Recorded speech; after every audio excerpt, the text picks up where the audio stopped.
네, 나우 인터뷰 코너입니다. 도널드 트럼프 미국 대통령이 대북 문제 등에 있어서 초강경파로 꼽혀온 존 볼턴 백악관 국가안보 보좌관을 전격 경질했습니다. 이번에도 트위터에 글을 올리는 방식으로 해고를 통보했죠. 미국의 주요 대외 정책에 어떤 변화가 있을지 주목되는 가운데 또 후임 인선을 위한 작업도 본격적으로 진행되고 있습니다. 오늘은 조지 워싱턴 대학교 한국학연구소의 김현호 부소장 전화 연결해서 이야기 나눠보도록 하겠습니다. 부소장님 안녕하십니까? 네, 안녕하세요. 예. 지난주에 이 트럼프 대통령이 사임을 통보를 했는데 사실 이 볼턴과 트럼프 사이가 그리 계속 좋지 않았기 때문에 크게 놀랄 일은 아니었습니다만 이런 이야기가 들렸습니다. 사임을 통보하기 전날 저녁에 두 사람이 굉장히 격하게 언쟁을 벌였다. 이런 이야기가 있더라고요. 예, 그러니까 이란 제재를 놓고 두 사람이 크게 부딪혔다는 그런 보도가 나왔는데요. 네. 그러니까 트럼프 대통령이 이제 이달 말에 그 유엔 총회가 열리는데 거기서 그 이란 대통령을 만나서 뭔가 이제 딜을 하려고 이란 제재를 완화하고 싶다. 그래서 이제 뭔가 조치를 검토하겠다고 그러니까 볼턴이 이제 거기에 대해서 격렬하게 반대를 했고 그러다 보니까 이제 크게 언쟁까지 했다는 건데요. 네. 그러니까 트위터로 아까 말씀하신 대로 고위관리 경질 사실을 발표한 건 트럼프 대통령이 이번이 처음은 아니고 그렇죠. 그래서 놀랄 일은 아닌데 또 갑자기 이런 발표가 나오니까 올 것이 왔구나 하면서도 좀 황당해하는 분위기 같아요. 네. 그런데 또 이 사임 과정을 두고도 두 사람 이야기가 다른데 트럼프 대통령은 직접 경질했다 이렇게 트위터에 얘기를 했고 볼턴 전 보좌관은 그게 아니라 내가 먼저 나서서 사직한 거다.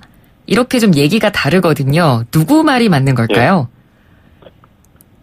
예. 일단 볼턴의 사직서가 제출된 그 시점에 대해서는 두 사람 말이 일치해요. 그러니까 네. 트럼프 대통령이 트위터로 그 볼턴의 경질을 발표한 날 아침이라는 건데, 근데 이제 트럼프 대통령 그 전날 밤에 볼턴한테 그만두라고 얘기했다는 거고, 볼턴은 그 전날 밤에 자기가 관둔다고 먼저 얘기를 했더니 이제 트럼프 대통령이 그럼 내일 얘기하자 이렇게 말했다는 거예요. 그래서 네. 거기서 말이 서로 안 맞는데 백악관에 있는 사람들은 이제 그 진실을 알 텐데요. 근데 그동안 트럼프 대통령이 워낙 그 사실하고 다른 얘기를 많이 해갖고 네.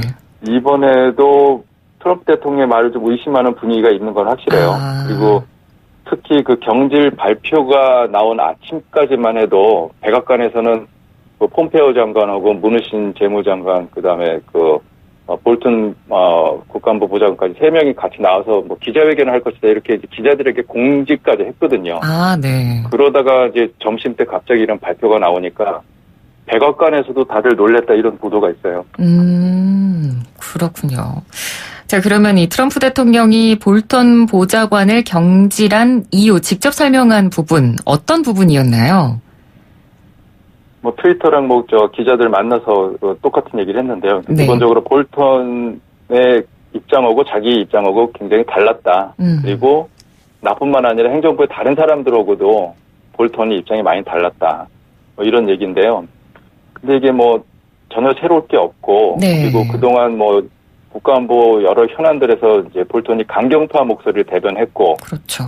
트럼프 대통령은 강경책을 얘기하지만 결국은 적대국들하고도 이제 빅딜을 하고 싶다는 의중을 계속 밝혀왔거든요. 그래서 강경책은 빅딜을 위한 수단으로 쓰고 싶어 했던 거고, 반면에 이제 볼턴은 강경책 자체가 목표가 돼야 한다는 그런 입장이었단 말이에요. 거기서 이제 크게 두 사람의 어떤 그 입장 차이가 났던 거고, 그리고 볼턴 본인이 그 성격이 굉장히 까칠하다고 그렇게 알려져 있어요. 네. 그래서 같이 일하는 사람들한테 그 후한 점수를 못 받는 사람으로 굉장히 잘 알려져 있죠. 그러니까 실제로 이 트럼프 행정부 주요 인사들하고 잘 못 지냈다. 이런 언론 분석이 사실이었네요. 그렇죠.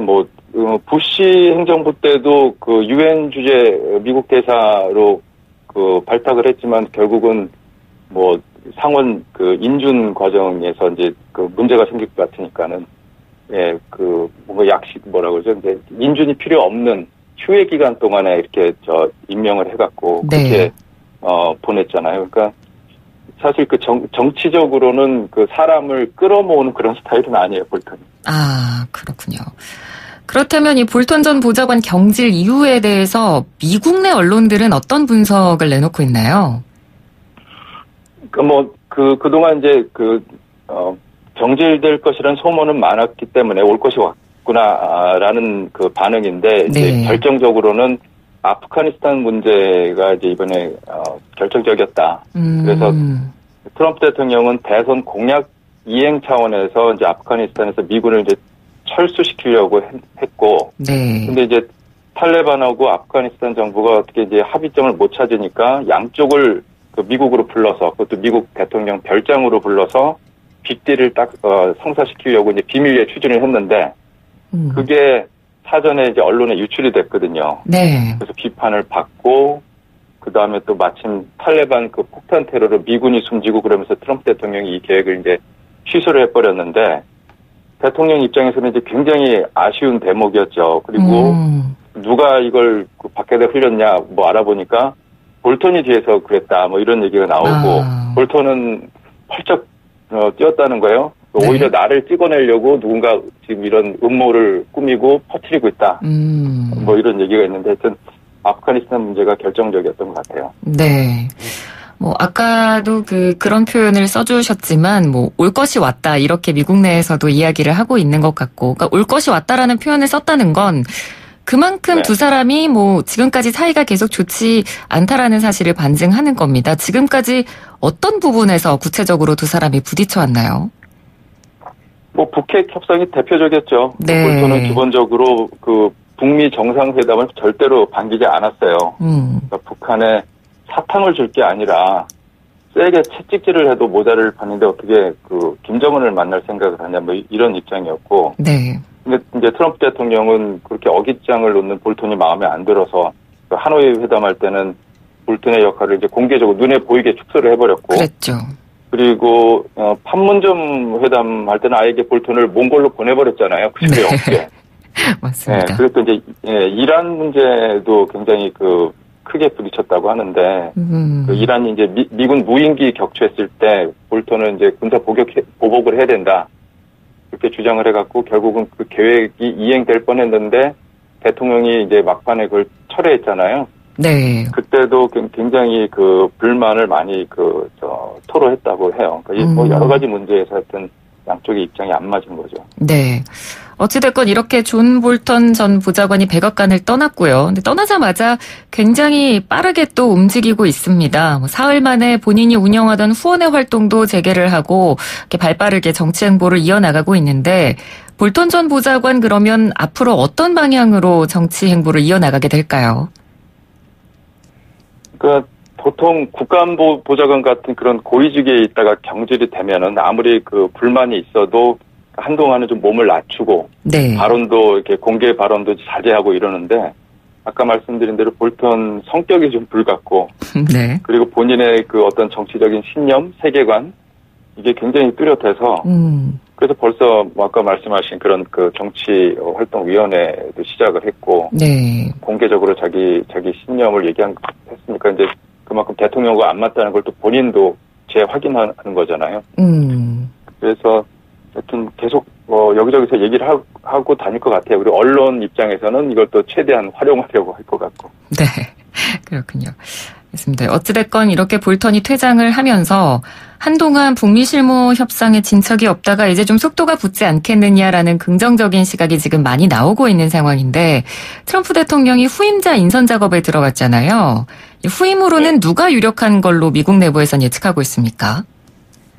글쎄, 이 사람 저 사람 많은 사람이 거론이 되고 있어요. 근데 기본적으로 이제 볼턴처럼 자기 목소리가 강한 사람은 이제 안 뽑겠죠. 그렇겠죠. 폼페오 국무장관이나 펜스 부통령처럼 자기 생각은 분명히 있어도 대통령하고 부딪히지 않으면서 처신을 잘하는 사람이 끝까지 갈 테고, 그리고 특히 이제 폼페오 장관 같은 경우에는 정치인 출신이기 때문에 자기 신념보다는 대통령 의중을 읽고 그걸 충실히 이행하려는 스타일이거든요. 아마도 이제 그런 사람을 뽑으려고 할 것 같은데, 한쪽에서는 이제 닉슨 대통령 때처럼 키신저 국무장관이 국가안보 보좌관 겸직했잖아요, 그때. 그래서 폼페오 장관이 국가안보 보좌관으로 이렇게 발탁될 수도 있다, 이런 보도도 나왔어요. 근데 그건 결코 바람직하지 않다. 어떻게 한 사람이 두 개를 다 하느냐.